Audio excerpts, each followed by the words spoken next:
Big and Hungry Podcast. Well, Salty Steve, what's going on? First of all, I want to welcome everybody to the Big and Hungry Podcast.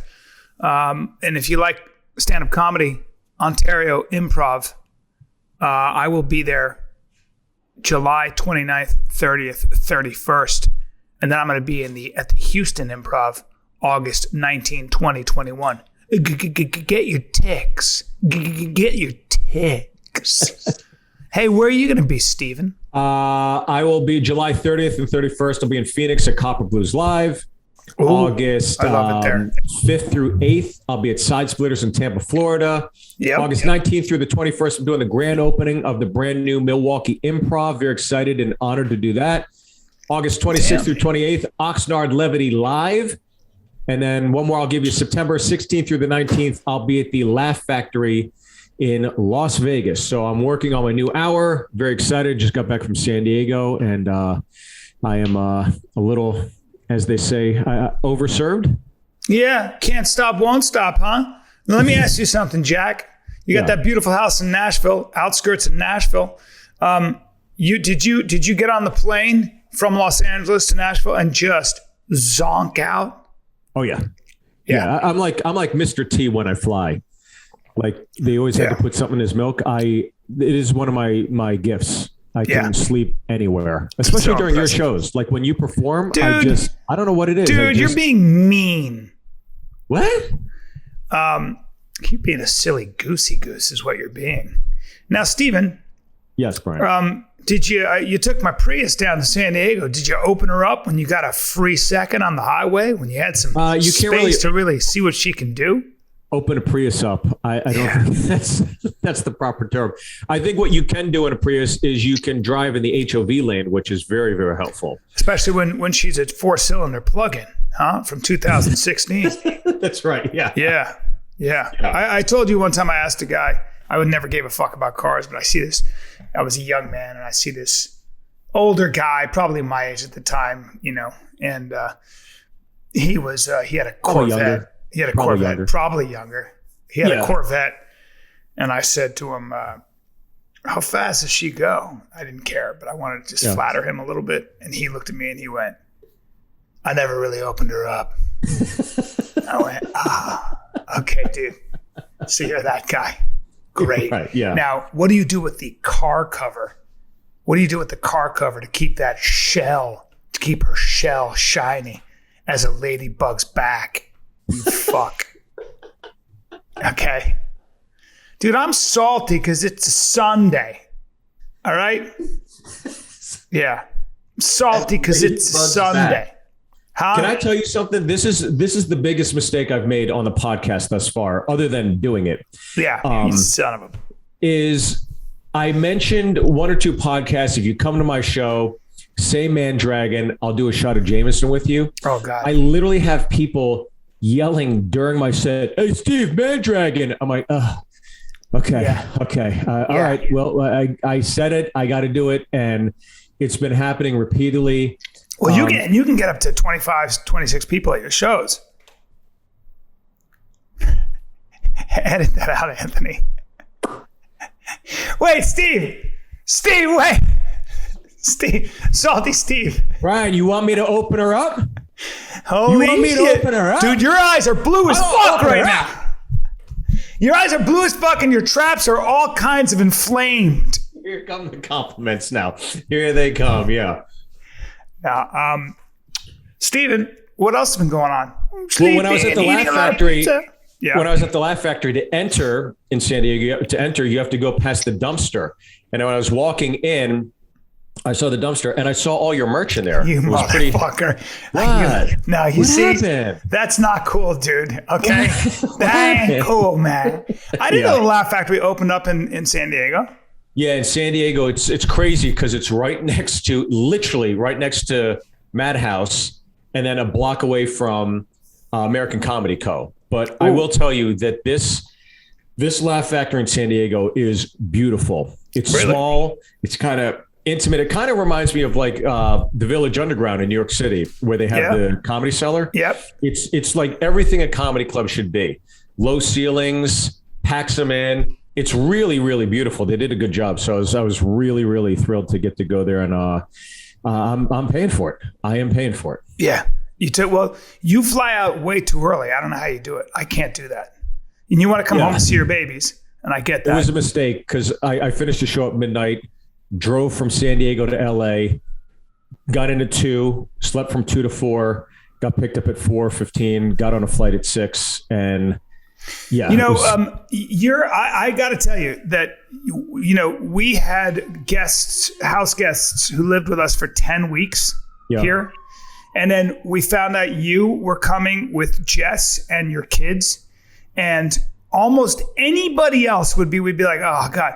But when we found out Jess was coming with the kids, you guys, we were fucking excited. Oh, thanks, man. We were pumped. I was like, because Jess is always great. So we got the whole Byrne family, and we love it. We're kids excited. Are excited. We're just excited about it. Literally, both of us were like, how is it that we're actually excited to have them as guests? Because those kids bring nothing but joy. So it's going to be good. They're sweet kids. And, kids are great until they put a curly one on the soap. That's when it all goes down fucking hill. So that's going to ride. No, that's when you send them to sports camp to see if they actually can earn you money as a golfer or a tennis player or whatever. There was a dude who I had just met, and his son is he's a friend of Tiffany Haddish's, who I love, and I can't remember his name, but he's a good looking dude, and he's already a grandfather, and he's like my age or younger. Yeah. And his son is 6'8" and 17 years old. Probably younger, by the way. Probably younger. Come on, dude. What? Hold on. It's your friend, man. Can I help you, man? Kid Dynamite just dipped into the... What the hell? Yo, you getting a little chocolate? You getting a little chocolate in the morning? I don't need sugar in the morning. Get out of here. She's got these European chocolates that annoy me. Because they're like white chocolate, and it's the whole thing is annoying. White chocolate is subversive. It annoys me, okay? Go back to Europe if you're going to eat white chocolate. Chocolate should be what it is, which is brown or dark, okay? Okay? You know why they call Atlanta the chocolate city? Because it's got a lot of black people. Callen, we don't say that. We say a lot of registered Democrats. You know that. Sorry. That's what we say. Call that a chocolate city. I like it. A lot of professionals, a lot of doctors, a lot of lawyers, a lot of business people in Atlanta. Right. It's a wonderful community. Like professional blacks. I was like, where are you going here? Okay.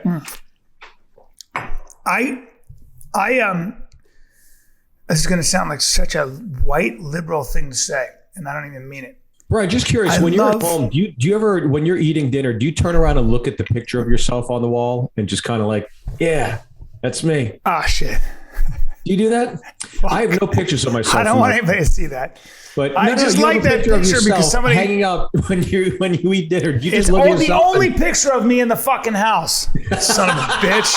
And I didn't take it. Somebody made it for me, so I framed it. I used to have a picture of me. Where is that picture of me jumping in the air at Brendan? It's at Brendan's house. No, but I had one. I did have one in this house. Well, we should talk more about that. We should promote The Fighter and the Kid.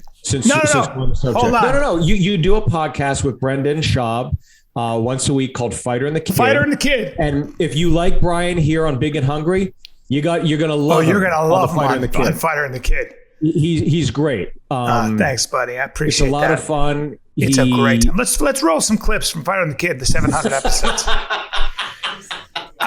Hey, Salty, let me ask you something, bro. Yeah. What else you been up to? What else you been? Give us some. What's that? We went from Stevie Cakes to Salty Steve. Well, right now you're salty. I like you when you're salty. Give me some pearls of wisdom. What have you learned? What was it about when you were in San Diego? Could you live in San Diego? No. I think it's beautiful. I think San Diego, to be completely honest, is what LA should be. Right. It's a little cleaner. It's the air quality is great, but it just it doesn't. Sounds like you're a white supremacist, dude. Sorry? Sounds like you're a white supremacist. Anyway. Well, you know what? Every year I can't wait till January 6th. That's my Christmas. So I'm really excited. I'm stocking up, as they Can say. you mock charge the Capitol, but it's a mock charge. That's right, yeah. You stop right at the doors. I get Steve's on that. mock charging the Capitol in commemoration of January 6th again. He's wearing horns and he's mock charging. Here he goes, pawing at the marble steps, and he's running and he's off. He'll stop short, don't worry. Yeah. Before he gets shot by a guard. No, I love San Diego. I thought it was great, but again, it's one of those cities where you literally walk outside the club and you're in the middle. They shut down all of Fifth Avenue. So it's literally like being in New Orleans or something. You just ping pong between all these bars, and the night catches up with you, and it's a dangerous town. It's so a dangerous did you? scene. Because I've seen you after you perform, you're not afraid of a little whiskey. No. Sometimes even during the show, I enjoy a little whiskey. I like to drink with the crowd. If you say something funny or whatever to me, I'll probably get you a drink. What time did Stevie Cakes get into the White Dragon, aka the Plug-in Prius? What time did you spread that bad boy's or that bad girl's wings and get on the road? I'd say probably 11:45. Okay, not too late. Yeah. Got home, got here around 2. Got in around 2. Got a couple hours of sleep. Crashed. Yeah, not my norm, because when I go to sleep, I go hard. No, you go hard and you go 10 hours minimum. A and minimum 1-0. Yeah. I disappear. I remember during college when I was in the dorms, they had those alarm drills. Yeah. I'd sleep through them. And the alarms are fucking loud. That's incredible. And I would sleep through it. It is a gift. It is a gift. That is a gift. Now, where were you this weekend? It's so funny how I have literally bad issues with my memory. Oh yeah, I was in France until Is the Alzheimer's Thursday. kicking in already? Yes. Oh, you got the alts. Oh. I was in France until Thursday. Do you do memory card tests with Kid Dynamite? Does she ever to play brain games and stuff? Does she take those flashcards that kids use? Just to exercise your brain. You're getting old. You are so mean. You're so mean. Stevie Cakes, listen. Yeah. I was in France. I drank too much wine. I ate too much cheese. So what I'm now on is I don't drink anymore. I have stopped drinking for a while to see what that's about. And I'm going to keep my cheese intake. I'm going to keep my cheese intake to a minimum, which is very difficult. Did have a half a cup of Bulgarian yogurt this morning, though, because I've been going hard. I've been hitting it hard since I got back from France. And when I say going hard and hitting it hard, I'm talking about comprehensive full body workouts with weights. Okay? You work out when you're on vacation? What do you think, dude? What the fuck do you think? You think my body gets a rest, dude? You think I don't tear my body down on vacation? You think do I just lay around and sip daiquiri? Huh? Well, most people on vacation just say, fuck it. Yeah. That's it. Yeah. What Bryan guy has to do is earn his wine. I got to earn my cheese. I got to earn my French bread. You see? Now, I ain't going to earn it without fasting for most of the day. Okay? Right. And then I'm doing uncomfortable shit, like getting into rough water with a surfboard, trying to catch waves, not being able to, paddling out where my shoulders feel like they're going to fall off, and paddling some more. Yeah. So that's what I was doing. And playing tennis and then just working out with bands because I couldn't find weights. And then there's a pull-up bar. Then I pulled my neck out last day because I went a little too hard. Yeah. Yeah. And then I shot some high-powered rifles. I was going to go deer hunting, but I just couldn't do it. When you see a set of stairs, do you look at them? Do you stop before you take the first step and take a deep breath and go, you ever do that? Because I know at your age, you start to creak and okay, so since you want to be an ageist, let me tell you a couple things about stairs. I was in Biarritz, which is the south of France. Excuse me? That's Biarritz for you, but Biarritz. And I walking along the beach, and then there were these there were these steps, and they were ancient steps. They went back to the Middle Ages. The kind of stone that wears away, the kind of stone that sort of breaks into tiny little mountains because it's been walked on for 600-700 years. When you were walking up those steps, by chance, did you see an old notebook of your material laying around, or? Dude. These are just questions, Bryan. Dude, I don't like these questions. Now, these stairs went on forever because they had to take me basically, probably 300 feet up, maybe more. Yeah. And I looked at those stairs and I went, 2 at a time. Yeah, that's what I said. I went, 2 at a time. And I have witnesses. I left them in my dust and I just kept running those stairs. And by the time I got to the top, I thought my lower body was going to fucking fall off. Yeah. Fall off. But that was my workout for the day. So the answer to your question is, when I see steps, I don't take a deep breath. I don't hesitate. I charge the way you charge the Capitol, but my charge is not a mock charge. That's right. I go deep, I go high, and I go to the end. Should we get into our questions for this week? Oh yeah, sorry, buddy. Sure. well, again, we're taking your questions, so feel free to be a part of our show. Email your video of your question, and we'll do it right here on the podcast. You email to bigandhungrypodcast@gmail.com. And while we're at it, make sure to rate, review, and subscribe wherever you listen and find our podcast. If you're in French, it's the Grand et Fin podcast. Grand et Fin, the Big and Hungry. Sorry. Here we go. I like this guy. All right, guys. Hey, Steve, what age did you lose your virginity? And Bryan, when do you reckon you'll lose yours? Son of a bitch. I like the Australian Matt Bronger. He's great. Steve, when did you lose your virginity? Well, late bloomer, that's for sure. I didn't kiss a girl until I graduated high school. Full disclosure. Is that true? And I swear to God, yeah. Why? You're a good-looking guy and athletic and popular. That's so weird. Went to a very small school in Pittsburgh and extremely insecure, I think, especially knowing that I was Asian and getting pounded for it all my life. Were you? In Pittsburgh, I guess? Yeah. Yeah, but you're not the kind of guy that takes a pounding. Yeah. Really? Yeah, for sure. Yeah, it was but the township I grew up in was great. It was called Hampton Township. It's, again, 200 kids in my whole class. So was the school you went to for young gay men? Or I don't understand this. I'm so confused why you didn't kiss a girl until you graduated. Sorry. What was that about? Sorry. It just seems like it's weird that you didn't kiss a girl. You did. So you kissed guys? I don't know where do I fill in the blanks here? Because you didn't.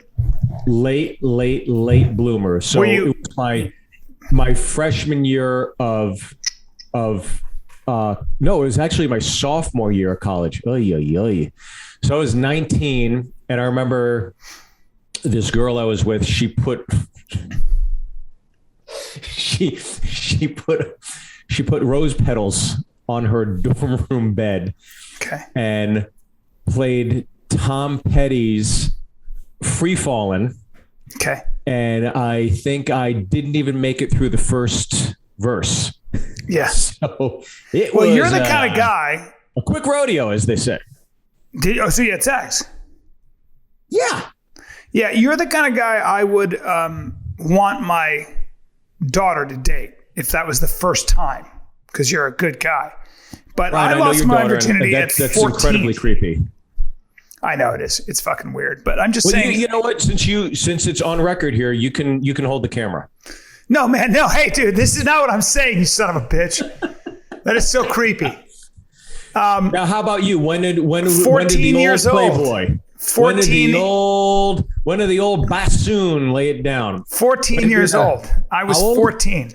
14. Yes, I was 14. Are you kidding me? No, and then 16 was when I had my real. 14 was like, here we go. But 16 was when I had sex with a woman who was older, where I really had sex with her, like for a long time. You know, where I was like, It was my first my first really sexual experience. So she was an older woman? Yes. She was like 18 and I was 16. She was experienced. Senior. And that was awesome. She was experienced. But that was when, But 14, my girlfriend at the time was 14. We were both kids and in love. And freshman in high school. No, I was in 8th grade, man. So I had just turned 14 and it was on my birthday, and it was January 26th. It was on my birthday. Yeah. Wow. Yes. How crazy is that? It was 60 years ago. Dude. What? Dude. I did the math. Well, it wasn't. It was 40 years ago. 40 years ago. Jesus Christ. That's crazy, dude. I've been having sex for 40 years, dude. And still got it. Which is crazy. Now, do you have a power move in bed? Is there a power move? I've never been that guy. I could see you. No. I think you're somebody that whispers things. No, I have never, guys like, she's never been with a guy like me. All that bullshit. I have never been under any illusions that there is something about me. I could see you whispering lyrics to like a Boys to Men song. No. Or I'm not even a dirty talker, really. I could hear you say to a girl, "Are you ready for overtime?" I could hear you saying something like that. I don't say that stuff, you son of a bitch. I'm not. There are a couple things I'm not good at. One is I'm not like. I don't have a go-to move, or I'm not a dirty talker, and I'm also not into food in bed or any of that weird shit. I'm a basic dude when it comes to having sex. Potatoes. I think I'm meat and potatoes because that's enough. That's a lot. Like for example, guys were into anal. Like, I don't need that. I'm very happy with standard. What's standard? I don't need this other shit. All that other stuff is like, Jesus Christ, So I'm actually pretty normal. I think I'm fairly conservative and normal. No, I picture you putting a mouth guard in, so you don't get concussed. What, am I getting beat up? No, I think that you would go the extra 9. I picture you throwing a girl a Gatorade before it goes down and saying you might want to get those electrolytes in. Yeah. Well, I'm sure I would do something like that. The problem is then it's like, and it's done in 10 minutes. Minutes. That's what I mean. Like there was a guy I met who was 6'8" and he was a professional fighter. Yeah. And he was just like, and he played professional basketball. He's just huge and muscular and 6'8" and a rough dude, right? With cauliflower ears. And he said, yeah, my girl, she started dating this other guy, but that guy ain't doing to her what I'm doing to her. And I was like, I believe that. I believe I believe that the other guy's not a 6'8" professional athlete with a Napoleon complex. Like, I believe that and whatever. And then he was like, and believe me, my dick is proportional to my body. I was like, I believe all of this, sir. And so you're the kind of guy who can say, nobody's fucking her the way I am. That's fine. I'm 5'11", 170 and regular guy. Am I working with a piece? Of course. But the bottom line is, it's not right home. I've never been under any illusions about that. Right. My personality. I think when you got a Schvantz, when you got a Johnson, when you got a trunk, you brag about it. When you don't, I think that the operative saying you hear all the time, especially from someone like me, is no complaints. Yeah. No complaints yet. Well, I have a trunk, but I'm modest, so that's what I have going for me. You know what I mean? You're very modest. Yes. Yeah. So when you got a base and you're modest, you're just gonna be quiet about it. Well, girls, prior to my marriage, used to call me Steve Travel Size Burn. So can we get to the next question? I appreciate your honesty, buddy. You got a great personality and fucking beautiful eyes. Uh-oh. Whoa. Bri, Stefan, longtime fan of the show. Stefan, my question is actually for you. When you watch Bryan's older specials, he moves around fantastic. He moves like a peacock, just fluid, graceful, elegant. Now, when you see him move around on stage, hey, dude, I can tell he doesn't have any torque left in his hips. Whoa. You know, he's got the bone structure of a hobbit. Hey. Now it's more of a penguin-esque wobble. No, on I don't like. At least I'm a licensed chiropractor. Dude. That's my professional assessment. Stefan, your thoughts?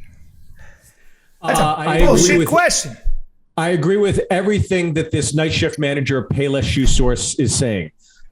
He does look like a young He looks like a young assistant manager. Yeah, he's a licensed. Very professional. But yes, I agree. I think that when Bryan was younger, he was very energetic on stage, and that's usually due to a lack of material. So he's selling it. So he's got to jump around and make a spectacle of himself to enhance the material. Okay. And as he's gotten older, it's still the same material, but without the pizzazz. Okay. So you know what? I agree with everything that this young. You know what, dude?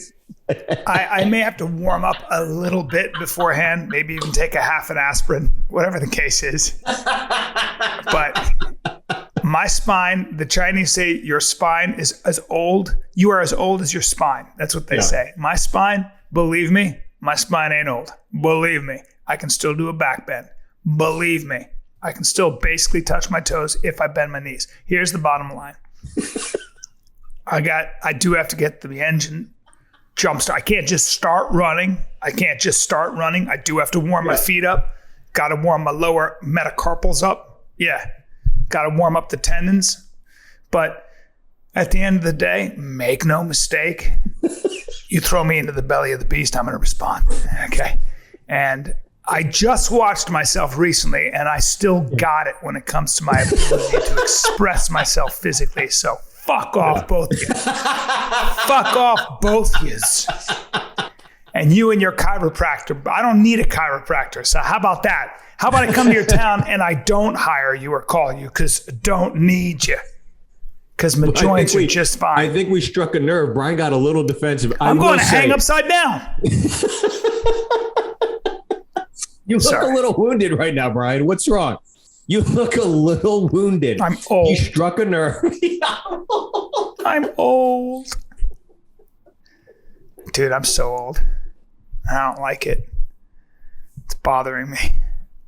Fuck. How old you are? Out of all my friends, you're literally, and I mean this with all sincerity, you're one of the most, if not the most in shape of all my friends. Well, as much as I love to dump on you. Being that you're friends with a bunch of pro athletes, I don't believe you, but I do like the compliment. So thank you. You really, truly are. You look like one of the Expendables. Good. Well, like they're old, but they're still in shape.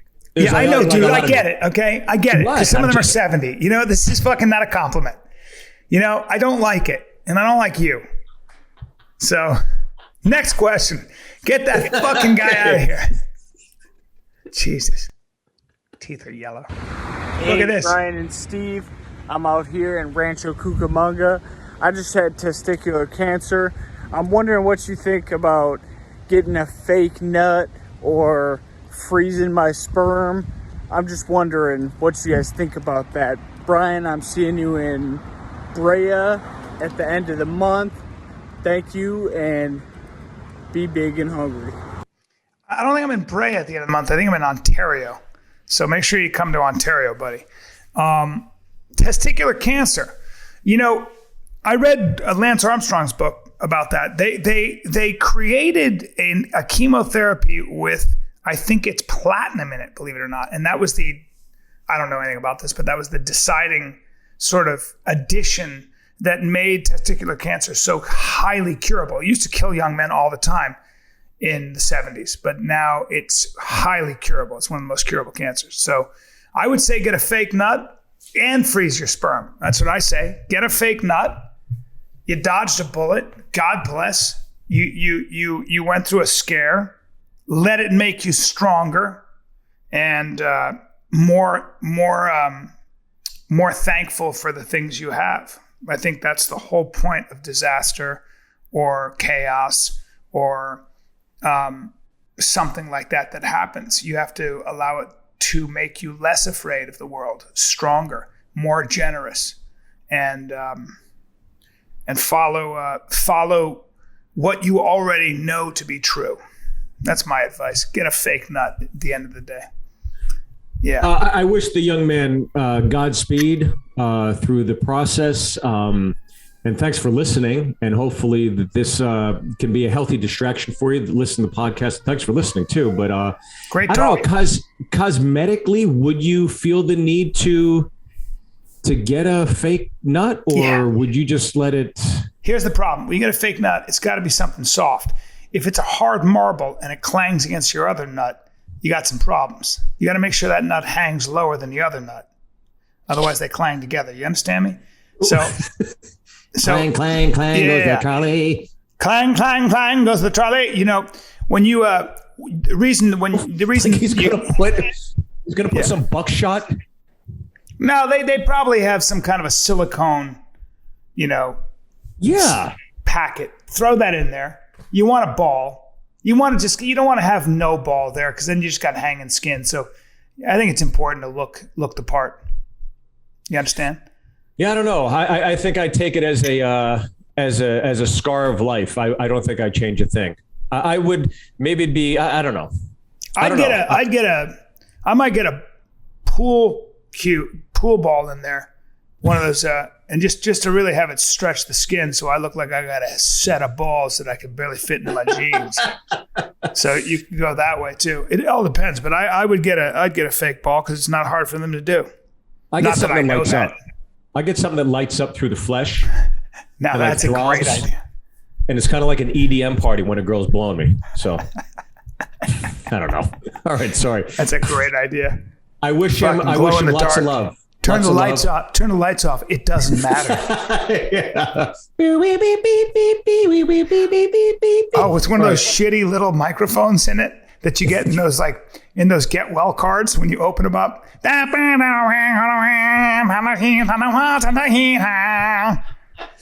strobe light. That's my vote. Godspeed. I love your dog. Miss having a dog. We ready for the next one? Go ahead. All right, guys. Big fan of the podcast. Name's Dylan from New Zealand, in Berlin at the moment. Got a question for Bryan. Want to know if you would do a reunion podcast with Will Sasso and Chris D'Elia, reunite the gang, TMP. We'd preach. We've got so many requests for that, and that is something I would eventually love to do. Just do we talked about doing 10 episodes just as a reunion. I don't think that's ever off the table, and I think eventually we will do a reunion, and we'll blast out 20 of those, because we used to do them, and they were so much fun, and they've developed such a cult following.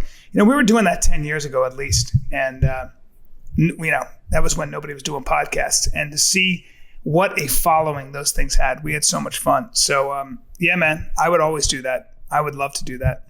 I'm surprised you would find the time to do it, because you spend so much time doing. Well, that's the problem, Steve. Okay, I don't have a lot of time.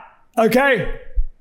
And by the way, I told you about Rough House Fridays. I'm only doing that in front of very, very big fights where people can place money. How many podcasts are you on right now? Way too many. Way too many. I consider the fact I have 3 podcasts. That's it. Big and Hungry, Conspiracy Social Club on Rockfin, and Fighter and a Kid. Rough House Fridays is once in a blue moon. Oh, so you are on Fighter the Kid then? Well, yeah, I do it. Yeah. Okay. Yeah. Nah. Let's go to our next question.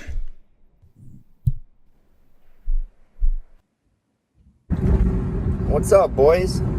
Little twink. Hope you actually read my fucking email finally, dude. If I can find y'all, because I've been driving around for days looking for you to kick your ass, because you never read my emails. So I cut my wrists. I blacked my eyes. Anyhow, you boys fly an American flag on your house. Are you so pussified that you're scared to fly a flag? Or do you represent America? by flying that symbol of freedom and patriotism and hard work and dedication and your camera work sucks. I mean, it is. It's not racist. It's not Republican. It's freedom. It's American. It's a symbol of what our ancestors have fought for. Sorry, I'm on my way to work to earn a living wage to take care of my family right now. So this content might not be the best. But I've sent better videos, but you dick smokes never fucking look at them. But I love the show. I love you guys. Hope to hear from you. I'm curious. Take it easy.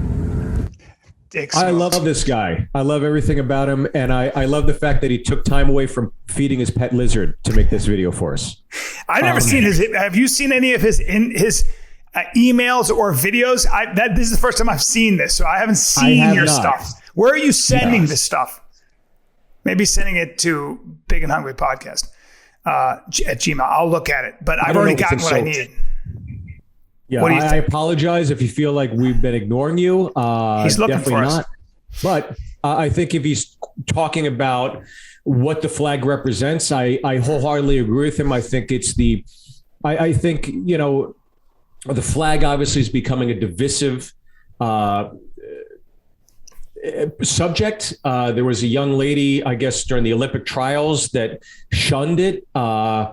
So I think it'll be interesting to see what happens with these Olympic athletes. And I think most Americans, I believe most Americans still believe in the flag. I think most Americans do believe that it means something. And I've always looked at it as someone who literally has a father from Ireland, you know, who's I think third generation from Ireland, a mother who's strictly right over from Korea, and our house became kind of like this funneling ground for all her Korean sisters and brothers that stayed with us for a year and got on with their lives and ended up becoming independent business owners. Like, I saw the American dream unfold in front of my very eyes from people that grew up in a third world country. So I know what America symbolizes, and you see Cubans demonstrating for freedom, and some of them are walking around with the American flag because it is a symbol of freedom. Yep. It really is. And I believe in e pluribus unum. Steve? Out of better perfect union. Say it, start that again. You believe in what? We lost you. I believe in e pluribus unum. I believe out of many one. I believe in people from all over this world coming here to create a more perfect union.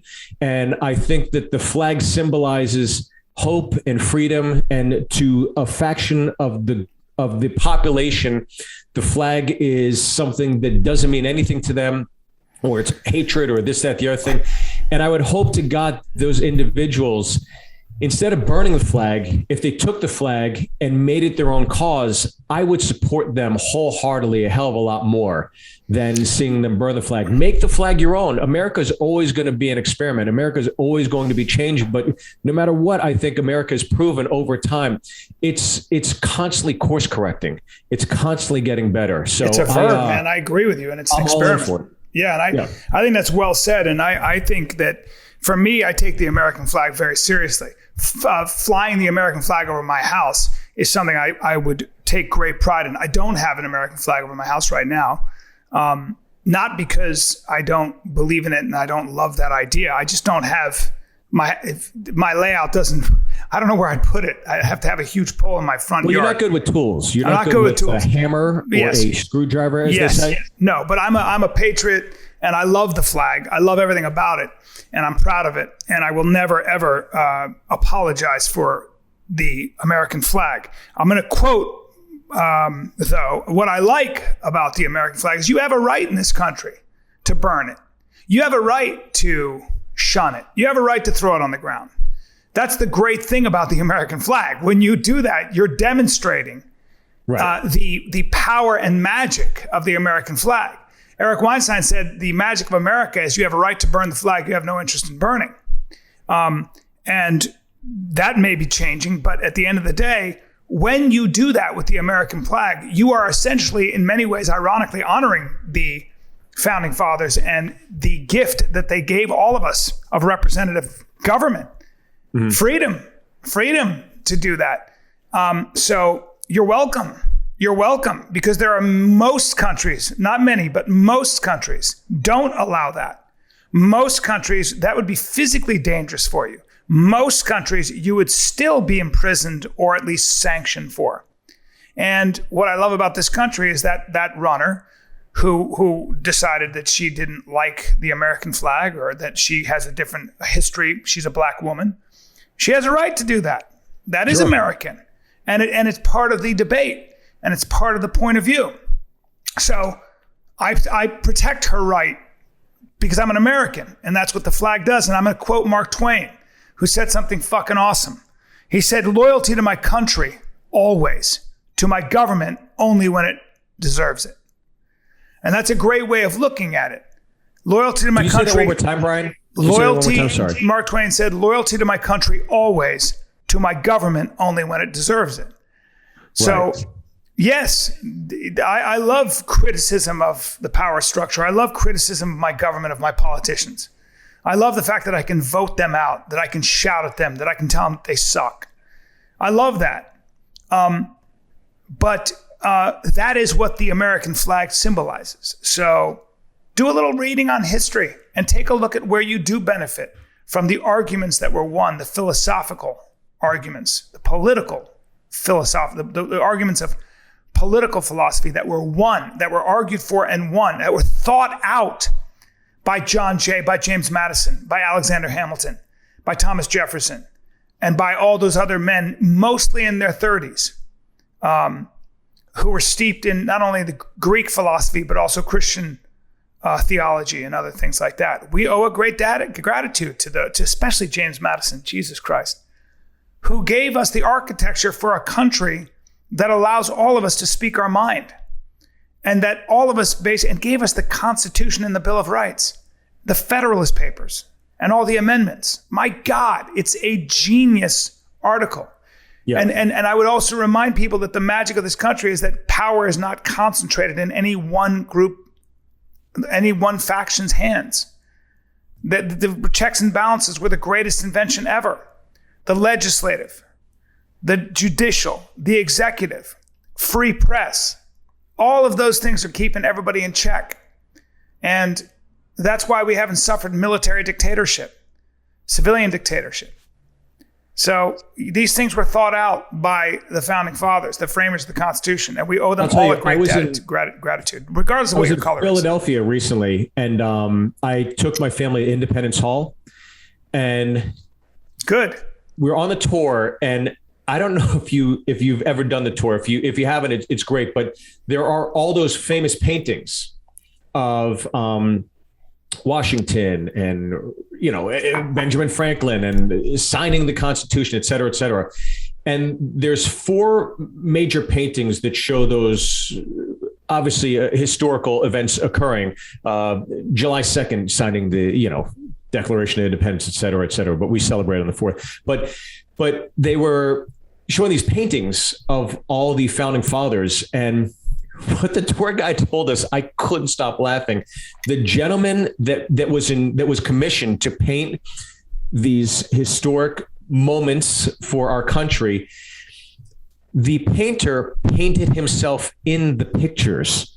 So you'll see Jefferson, Washington, Benjamin Franklin, and then regal colonial. The painter was standing with them. Oh, God damn it! He did it twice. They go, how old were these paintings? They go, dude, you're so gifted, you're so great, but you got to stop painting yourself in these paintings, okay? He's like, yeah, I totally get it. They're like, look, we need to do this other What a fucking narcissist. Can you please do it? He goes, yeah. And they go, okay, just don't paint yourself in it. He goes, I guys, I'm not going to paint myself in it. I get it now. And then what do you think he did? He painted himself in the last one. They go, that's it, you're done. You can't do any more paintings. When was this? When did he do these paintings? Excuse me? When did he do these paintings? Was it a recent painting? I mean, they're hanging up in Independence Hall. It's unbelievable. So they're old paintings. This guy was back then. Yeah, like Google painting of the signing of Declaration of Independence. That's the guy. He did it. What a dick. I think it's fucking hilarious that he photobombed colossal himself narcissist. into these moments of history. Oh, he sucks. God, what a fucking colossal narcissist. That's hilarious. Well, there you have it, kids. There you have it. Yeah. So thanks for that Any next video?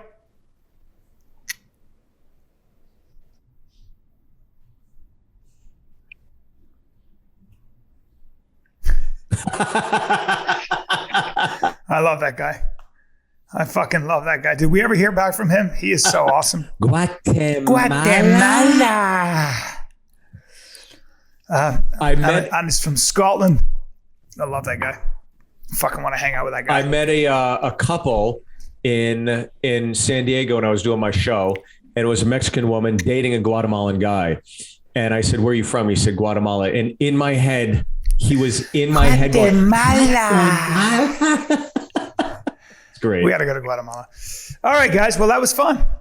Happy Sunday. Yes. Steven, and it's Happy Monday. It's Happy Monday. That's right. Happy Monday, big and hungry. Thank you guys once again for listening. And obviously, keep the video submissions coming. It's bigandhungrypodcast@gmail.com. Follow me on Instagram at Steve Byrne Live. Callen, if you want to keep up with him and Fighter and the Kid. No. Hey, come on, man. Listen, come see me in Ontario at the Ontario Improv, July 29, 30, 31. And then I'll see you at the Houston Improv, August 19, 2021. Love you, Steve. I love you too, Bryan. Anthony, thank you as always. Looking forward to doing this again. Thanks, guys. Thanks, buddy. Later. Bye, Anthony. Bye, guys.